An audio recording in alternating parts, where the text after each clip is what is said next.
নমস্কার, গুরু কি পাহি কেবলাম। আমি অধ্যাপক ডক্টর শ্রী সুনীল শাস্ত্রী। আজ আমি আপনাদের লগ্নভাবে রাহু গ্রহ থাকলে জাতক জাতিকাদের কি ফল হয় সেই সম্পর্কে বিস্তারিত আলোচনা করছি। লগ্নভাব বা তনুভাব বা প্রথম ভাবে, যেটা ফার্স্ট হাউস বলি, সেইভাবে যেসব জাতক জাতিকাদের রাহু বসে আছে তাদের কি ফল হয় বিস্তারিত আমি আলোচনা করব। মন দিয়ে শুনুন। যারা জ্যোতিষ নিয়ে চর্চা করছেন বা যেসব ভাই বোনেরা জ্যোতিষ শিখছেন, আশা করব তাদের কিছুটা হলেও উপকারে লাগবে। এই সব জাতক জাতিকাদের অনেক বেশি ভোগী হয়। লগ্নে রাহু গ্রহ বসে থাকলে এরা ভোগী হয়, এটা মাথায় রাখতে হবে। কারণ রাহু হচ্ছে ভোগের কারক গ্রহ। রাহু হচ্ছে ভোগের কারক গ্রহ। এরা ভোগ বিলাসের জন্য যে কোনো অসামাজিক কাজ করতে পারে। রাহু যদি শুভ অবস্থাতে থাকে বা রাহু যদি বলবান হয়, সেক্ষেত্রে প্রতিপত্তি বেশি থাকে। এদের ভিতরে একটা হাম্বুড়িয়া ব্যাপার থেকেই থাকে। যদি কারো সাহায্য না পায়, এই সব জাতিকেরা নিজেই একাই এগিয়ে যায়, মানসিকতা থাকে। উপরন্তু এদের দেখে অনেক লোক এগোবার সাহস পায়, এটা মাথায় রাখবেন। এদের দেখে অনেক লোক এগোবার সাহস পায়। কোনো সভা সমিতি অনুষ্ঠানে এরা হিরোর মতো এগিয়ে যায় এবং এই কাজগুলোর জন্য প্রশংসা পেতে ভালোবাসে। এরা যে কাজকর্ম করে তাতে নিয়ম কানুন পছন্দ করে না বা পরোয়া করে না। এদের মনে যা আসে তাই করে, চিন্তা ভাবনা করে না। কাজটা যেভাবেই হোক উদ্ধার করার জন্য চেষ্টা করে। এরা কাজটা উদ্ধার করার জন্য যে কোনোভাবে চেষ্টা করবে এবং এর জন্য কঠোর ও পিচাসতুল্য মানসিকতা হয়ে যেতে পারে। এইসব জাতক জাতিকাদের ফেরসাস হয়ে যায়। মেষ রাশি থেকে কন্যা রাশি, মেষ রাশি থেকে কন্যা রাশি পর্যন্ত রাহু গ্রহ তুলনামূলকভাবে শুভ, কিন্তু বৃষ রাশি ও মিথুন রাশিতে বেশি শুভ ফল দেয়। বৃষ রাশি এবং মিথুন রাশিতে যেসব জাতক জাতিকার রাহু গ্রহ থাকে সেখানে বেশি শুভ ফল দেয়। এই রাহুর সাথে বৃহস্পতি থাকলে রাগের পরিমাণ বাড়ে, কারণ বৃহস্পতি জ্ঞানের কারক, আর রাহু এই জ্ঞানকে নষ্ট করে দেয়। রাহু কি করে? এই জ্ঞানকে নষ্ট করে দেয়, অর্থাৎ জ্ঞানহীন পড়ে। এই সব জাতক জাতিকারা জ্ঞানহীন হয়ে পড়ে। এই রাহুর সাথে শুক্র থাকলে ভোগের মানসিকতা থাকে,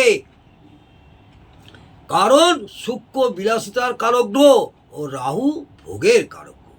রাহু হচ্ছে ভোগের কারক গ্রহ। এই রাহুর সাথে মঙ্গল থাকলে হটকারিতা, উগ্রতা, তেজ, হাম্বুড়িয়া ভাব বেশি থাকে।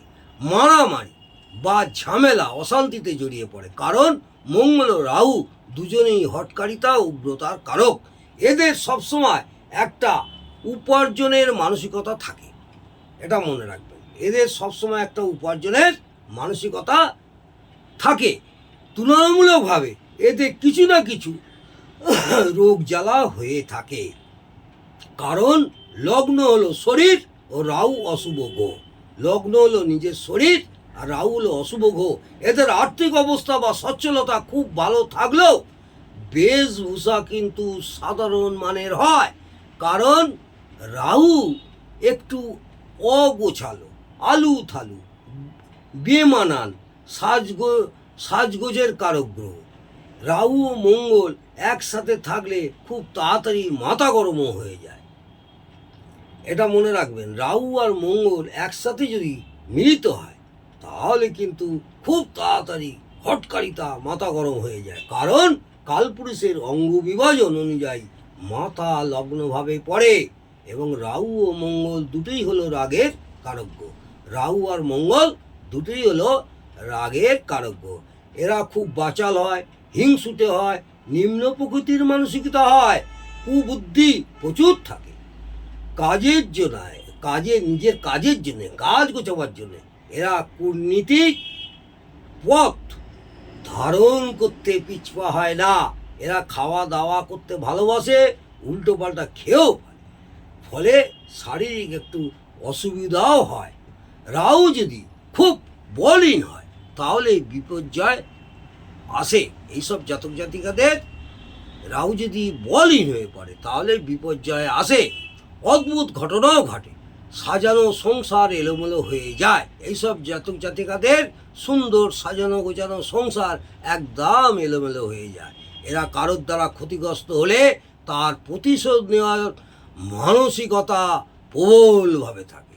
তবে অবশ্যই মনে রাখতে হবে, লগ্নভাবে রাহু যদি খুব ভালো অবস্থায় থাকে, যেমন লগ্নভাবটা যদি রাহুর মিত্রক্ষেত্র হয় বা স্বক্ষেত্র হয় বা মূল ত্রিকোণ ক্ষেত্র হয় বা তুঙ্গক্ষেত্র হয় বা ষোড়শবর্গে রাহু যদি খুব ভালো বলবল হয় বা শুভ গ্রহের দৃষ্টি পায় বা শুভ গ্রহ যুক্ত হয়, তাহলে উপরিউক্ত অশুভ ফলগুলি অশুভত্ব কিছুটা হলেও কমবে।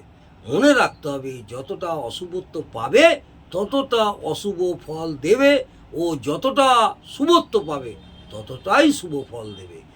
আজ এই পর্যন্ত লগ্নভাবে রাহু থাকলে জাতক জাতিকাদের কী প্রভাব পড়ে সেই সম্পর্কে আলোচনা করলাম। যদি আপনাদের ভালো লাগে তাহলে অবশ্যই একটি লাইক করবেন আর কমেন্ট করতে ভুলবেন না। নমস্কার, জয় মা তারা। ভালো থাকুন, সুস্থ থাকুন, আনন্দে থাকুন।